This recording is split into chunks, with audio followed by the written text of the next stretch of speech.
therefore, would by that very fact itself cease to be head of the Church. He could not be a heretic and remain pope, because since he is outside of the Church, he cannot possess the keys of the Church. St. Alphonsus, Bishop and Doctor of the Church.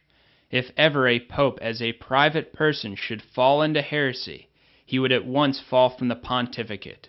St. Francis de Sales, Bishop and Doctor of the Church. Now when the pope is explicitly a heretic, he falls ipso facto from his dignity and out of the Church. St. Robert Bellarmine, Cardinal and Doctor of the Church. This principle is most certain. The non-Christian cannot in any way be pope, as Cajetan himself admits. The reason for this is that he cannot be head of what he is not a member. Now he who is not a Christian is not a member of the Church, and a manifest heretic is not a Christian, as is clearly taught by St. Cyprian, St. Athanasius, St. Augustine, St. Jerome, and others. Therefore, the manifest heretic cannot be pope. The testimonies of these great Catholic saints show that it is impossible for a heretic to be the head of the Catholic Church, because he is not a member of the Catholic Church. This is not to say that a wicked man who was not a heretic could not be pope. A wicked man who did not deny the faith could certainly be pope, as church history shows, but a heretic who denies the faith can never be pope, because heresy places one outside the Church, while immorality without heresy places one in a state of mortal sin, but not outside the Church. Moreover, in judging that antipope John Paul II is a heretic and not the Pope, one is not judging the Holy See. Rather, as the teaching already quoted shows, one is correctly identifying that a manifest heretic is outside the Church and therefore cannot occupy the Holy See. Pope Innocent III. Still the less can the Roman Pontiff glory, because he can be judged by men, or rather can be shown to be already judged, if, for example, he should wither away into heresy, because he who does not believe is already judged. St. Robert Bellarmine, a pope who is a manifest heretic automatically ceases to be pope and head, just as he ceases automatically to be a Christian and a member of the Church. Wherefore he can be judged and punished by the Church. This is the teaching of all the ancient fathers, who teach that manifest heretics immediately lose all jurisdiction. And the truth expressed by these saints is not merely their fallible opinion, as some defenders of John Paul II have argued. Rather, the teaching expressed by these saints is a dogmatic fact. It is rooted in the infallible dogma that heretics cannot be members of the Catholic Church. Therefore, to hold the position that a heretic can be the Pope is heretical. So let no defender of John Paul II tell you that it does not matter whether or not he is a heretic, or that even if he is a heretic, he can still be the Pope. No, this is not true, as we have proven. If John Paul II is the Pope, he cannot be a heretic. He must be a Catholic and a member of the Catholic Church. But as we will show, John Paul II is definitely not a Catholic, nor a member of the Catholic Church. Therefore, he absolutely cannot be its head. Some confuse this issue unnecessarily by employing the term material heretic. They argue that antipope John Paul II is merely a material heretic, not a real, quote, formal heretic. Material heretic is a term used by theologians to describe a Catholic erring in good faith regarding some church teaching who has not denied it deliberately. The only way that one could be a, quote, material heretic is by being unaware that the position that he holds is contrary to the teaching of the Catholic Church. Such a person would change his position immediately upon being informed of the Church's teaching on the matter. Thus, a so-called material heretic is not a heretic at all, but rather a confused Catholic who denies nothing of that which he knows the Church to have taught. The fact that a so-called material heretic is not a heretic is proven by the fact that a so-called material heretic does not cease to be part of the Church, and we have already proven that all heretics cease to be members of the Church. Furthermore, a so-called material heretic, an erring Catholic, does not bring down on his head eternal punishment for denying the faith, and all heretics bring down on their heads eternal punishment for denying the faith. Pope St. Celestine I, Council of Ephesus 431.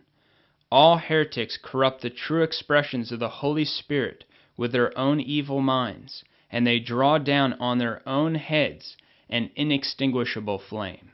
A material heretic, therefore, is not a heretic, but a Catholic who is innocently mistaken about some church teaching.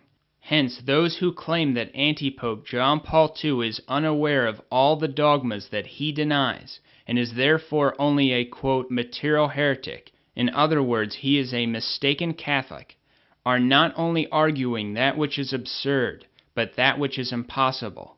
It is impossible that antipope John Paul II is only a, quote, material heretic for 3 reasons. Number 1. It is a fact that antipope John Paul II knows of the many dogmas of the Church which he denies. For example, in the 1999 agreement with the Lutheran Church on justification, approved of by antipope John Paul II, antipope John Paul II agreed that the Council of Trent no longer applies. It goes without saying that he cannot be unaware of the Council of Trent if he holds that it no longer applies. This, among other things, makes the claim that antipope John Paul II is only a material heretic impossible.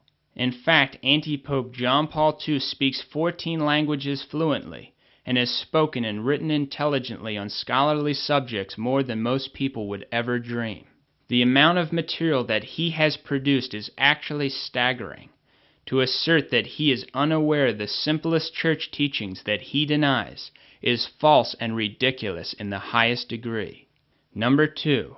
It is impossible for antipope John Paul II to be only a material heretic or a mistaken Catholic because, supposing for a moment that he were unaware of the multitudes of dogmas which he denies, which, as we have stated, is not true, being a bishop and a man who claims to be the Pope, he is bound to have learned them. Therefore, there is no excuse for his being unaware of the fundamental church dogmas which he denies. Number 3.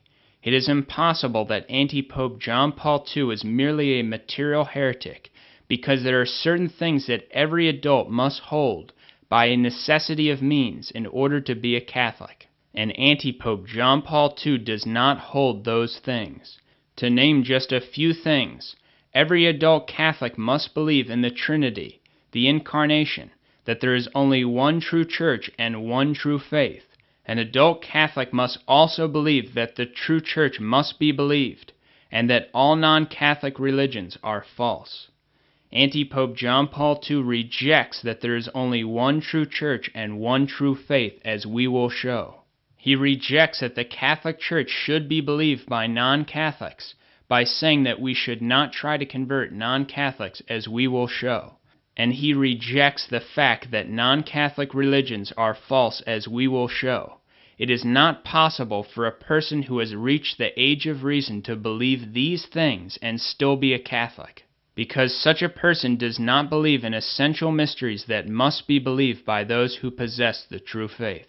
The heresies of antipope John Paul II, universal salvation, that all men will be saved. The only difficulty in treating of the heresies of antipope John Paul II is deciding where to begin. His heresies are so numerous that one is almost overwhelmed with the decision of where to start. We decided that a good place to begin is his consistent teaching of universal salvation. It goes without saying that the idea that all men are saved is contrary to the clear words of the gospel and numerous Catholic dogmas, especially the dogmas that outside the Catholic Church there is no salvation, and that all who die in original sin or mortal sin cannot be saved. Pope Gregory X, Second Council of Leon, 1274 ex cathedra. The souls of those who die in mortal sin or with original sin only immediately descend into hell, yet to be punished with different punishments.